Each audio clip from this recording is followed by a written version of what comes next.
Hi guys, this is Alea Jen and welcome back to my YouTube channel. So for today's video, maraming mga first timer ang nagtatanong sa akin kung ilang beses nga daw ba magme-medical bago makapunta dito sa Hong Kong. So depende po yan sa agency. Ayan, so meron kasing ibang agency na pinapauna muna nilang mag-medical yung isang applicant bago nila isasalang sa interview para ma-sure nila na fit to work na.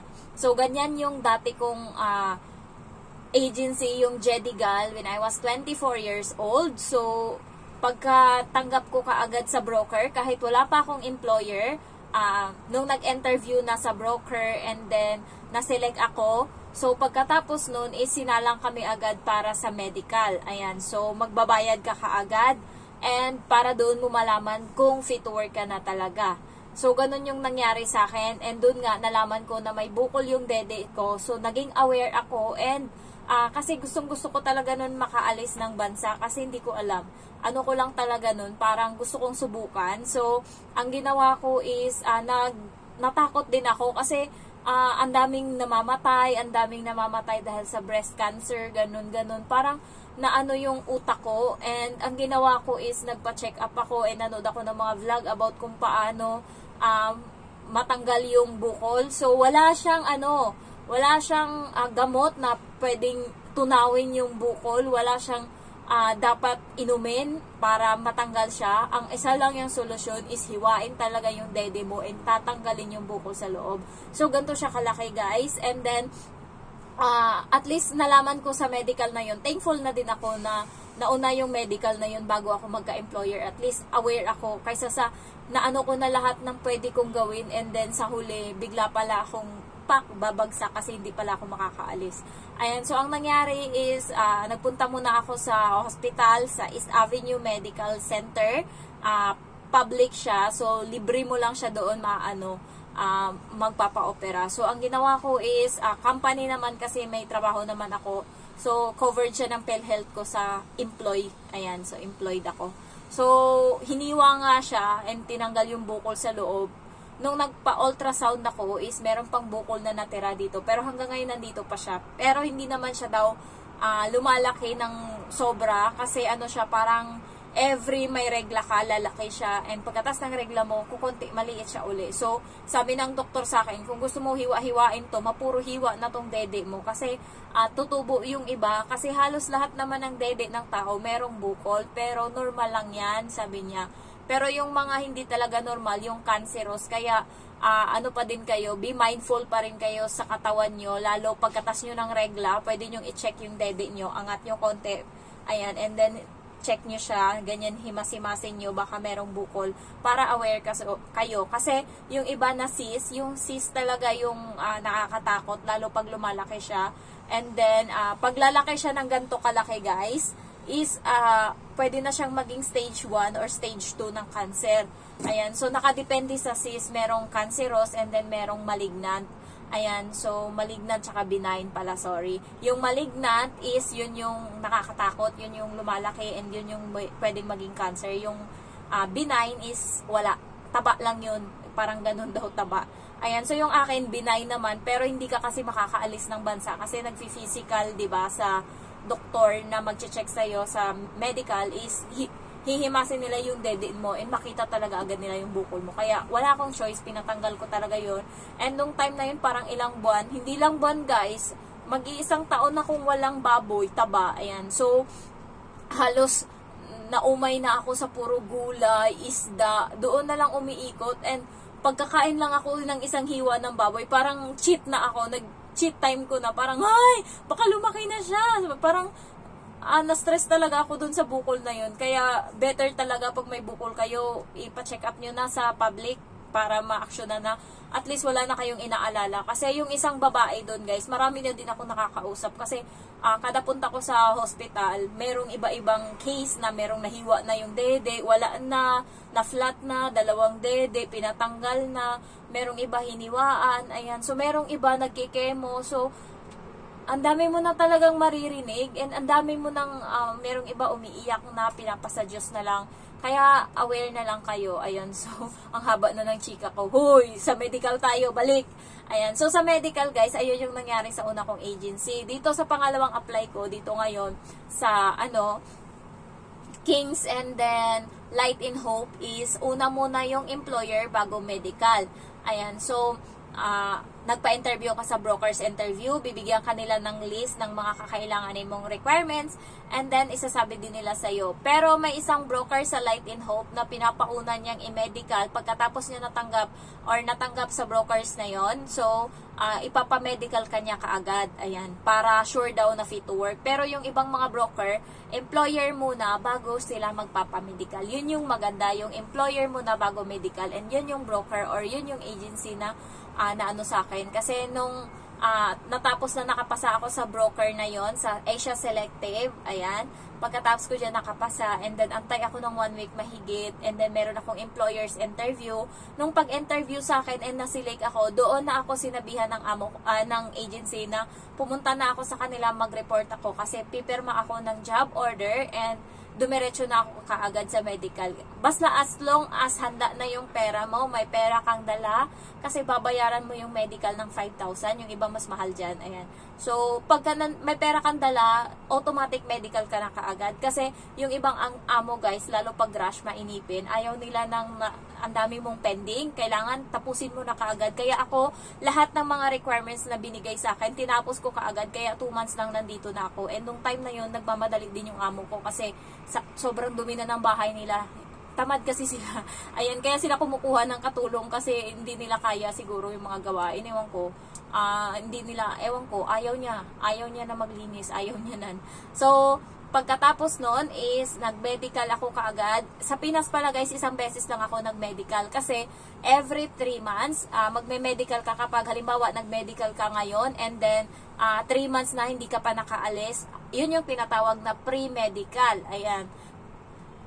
Nag-medical ka and then 3 months na hindi ka pa rin nakaalis, every 3 months kasi mag-expire yan. Nag-medical ka, 3 months expired, so uulit ka ulit ng medical. Ayan, so kaya yung iba nagkakaroon ng 2 medical, pre-medical and then final. Pero ako isa lang yung medical ko sa Pinas and yun na yung final ko. Kasi 2 buwan pa lang umalis na kaagad ako. Pero kung umabot ako ng 3 months is another medical uli ako. Kaya ayun yung dapat kasagutan sa inyo. Nakadepende po pagka nag-medical kayo and then bilangin nyo na pagka naka 3 months kayo, expect nyo na sa sarili nyo na magme-medical kayo uli. Pero hanggat hindi pa natatapos yung 3 months and meron ka ng ticket, so safe ka na doon. Makakapunta ka dito na isa lang yung medical mo sa Pilipinas. So sana naintindihan nyo yun. And then, pagdating dito sa Hong Kong guys, may another medical pero minor lang. Kukuhanan ka lang, wala nang mga ihi-ihi, stool, physical, wala nang ganun. Yung kukuhanin na lang dito sa iyo is dugo and then x-ray. Kaya yung mga magbibit-bit kayo ng mga bagahe, pero hindi naman ako naniniwala na kapag mabigat yung dala mo is yung likod mo. Kasi ako mabigat yung dala ko na bag guys, siguro mga 20 kilo nung kinilo doon. Diba 7 kg lang, ayan. So, umabot ako ng 15 mahigit, kasi doon lahat ng mga pagkain ko, doon ko nilagay sa bag, kaya umabot siya ng ganun. And then, bit ko yun, ang dami naming pinuntahan bago ako nakapunta ng medical. Pero pagdating ko doon sa medical, tinuyo ko kaagad yung likod ko. So, inano ko kaagad yung damit ko kasi basa. Kasi nakabakpak ako and then may maleta pa. So, mabigat talaga, malala. And hindi ka tutulungan ng nag-a-assist sa'yo dyan na babae or sino na sumundo sa'yo sa airport. Wala. Naglalakad lang yan siya. Parang multo ka lang, sunod ka lang na sunod sa kanya sa likod. Para kang tanga. Ay, titingnan mo lang siya. Baka, pag napansin niya na hindi ka na sumusunod, hihinto yan siya, hanapin ka niya. Ganon yung ginawa niya sa akin. Siyempre, may mga lubak-lubak dyan. May dala kang maleta. Mabigat pa yung bag mo. Alangan.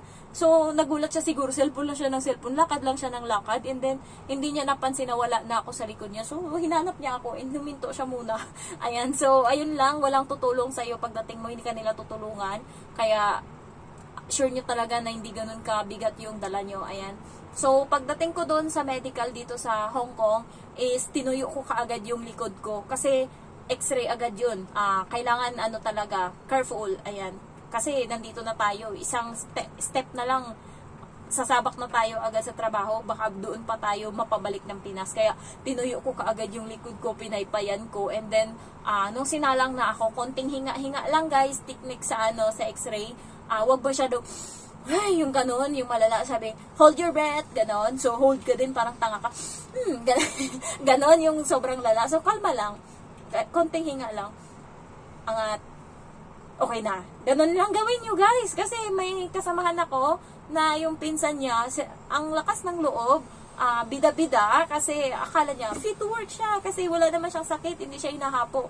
Yung kaibigan ko, yun yung may hapo. Pero dahil alam niya yung technique na ganon, nakalusot niya, yung pinsan niya na bida-bida, na akala healthy, sabi sa kanya ngayon is, hold your breath, putik, hold talaga malala, yung kitang-kita na talaga kahit ano dito sa x-ray, kahit yung mga buto-buto niya na nakikita na talaga lahat-lahat, ayan, and doon na, na may car yung niya, doon napansin. Pero hindi yun mapapansin guys kapag hindi ka sobrang hinga talaga malala. Kaya ang gawin nyo, konting technique lang, watch nyo sa YouTube kung paano huminga nang hindi masyadong napapansin na hindi mo pala tinodo. Ayan. So, yun yung gawin yung technique para makalusot kayo sa medical, sa x-ray. So, ayun, ginawa ko kahit nandito ako sa Hong Kong. And then, yung karayom sa Pinas na tinutusok, kukuhanan tayo ng dugo, masakit pa yun dito sa Hong Kong. Sobrang liit and parang wala kang maramdaman. Kaya, takot na takot ako dito na, kasi yun talaga yung kahinaan ko, yung kuhanan ako ng dugo. Ayun talaga yung ayaw ko, natatakot talaga ako. Kaya, pag sa Pinas talaga, inaano ako ng doktor, kasi bahala ka dyan. No, sige, tusukin mo, basta, hindi ako titingin. Tapos, kinakausap niya ako kasi alam niya na nanginginig ako. Takot talaga ako. So, pagdating dito sa Hong Kong, takot uli ako. So, gumanon lang ako. Pero, tapos na, tinusok konti lang. Mararamdaman mo konting karayom lang. Mas magaan yung kamay nila dito. And mas maliit yung karayom na ginagamit nila.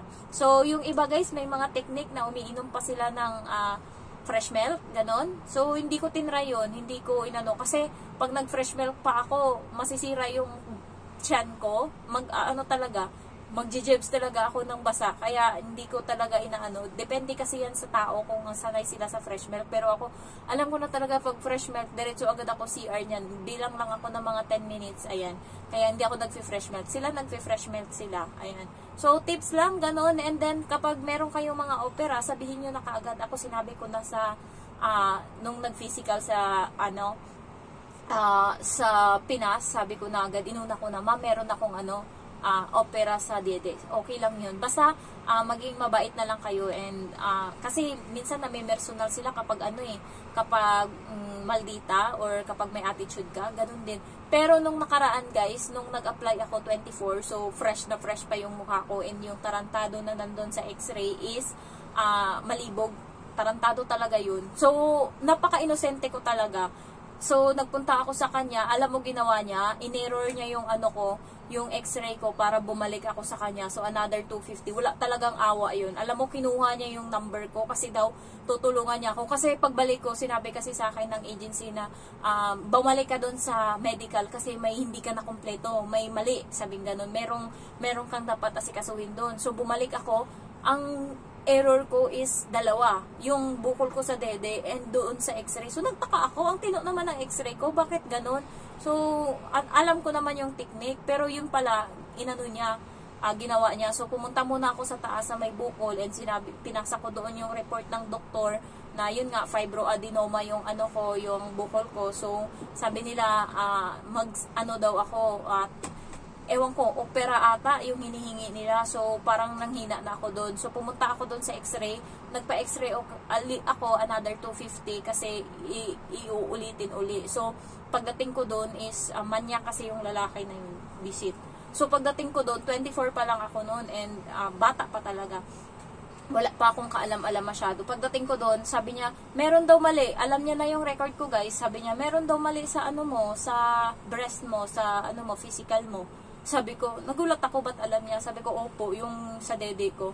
Sabi niya, sige, ka muna sa medical. Pagkatapos, hinubad ko na yung damit ko. And then, umano na ako doon sa x-ray. Pagkatapos, sinarado niya yung pinto. And then, nilak niya. Sabi niya sa akin, atin-atin lang to. Patingin nga nung sa dede mo. Sabi niya ganun. So, ako naman, napakaano ko talaga. Inosente talaga. Nagtiwala ako. Kasi, diba, sila, doktor sila doon. So, ito namang tarantado din ako. Hinubad ko din yung kasi naka-robe lang yan. kasi nag-x-ray ako, so wala kang bra na suot, so ganun. Sabi niya, patingin, tignan ko lang yung bukol mo. Gago talaga ako. Alam mo ba guys, inano niya, hinimas-himas niya din, hindi naman siya dapat yung maghihimas nun. Parang, naalala ko na nung nakaalis na ako dun, kasi sabi niya sa akin, pahingi ng number mo kasi tutulungan kita kung paano daw makaalis ng ano. So ako, kampante ako na nangyari yun, pero binigay ko din yung number ko kasi nga tutulungan niya ako na ma-clear yung medical ko. So, may chance. Ayan. So, umuwi ako. Pero nung nakaalis na ako dun guys, tinext niya ako. Gusto niya makipag-meet sa akin. SM Manila kasi ako nagtatrabaho nun.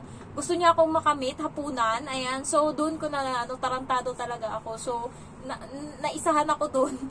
Buti na lang, tuwang-tuwa siya siguro guys. Kasi, syempre, ang fresh pa ng dede ko kasi hindi naman yan nilalamog ng boyfriend ko. May boyfriend ako noon pero nag-LDR kami kasi nasa Dubai siya nagtatrabaho. So nung nandito siya, bata pa ako, 20 ako nagsimula mag-boyfriend. So 24 ako and then 2 years na siya doon na nandun. So hindi niya nilalamog yung dede ko, hindi niya yan ginaganyan guys.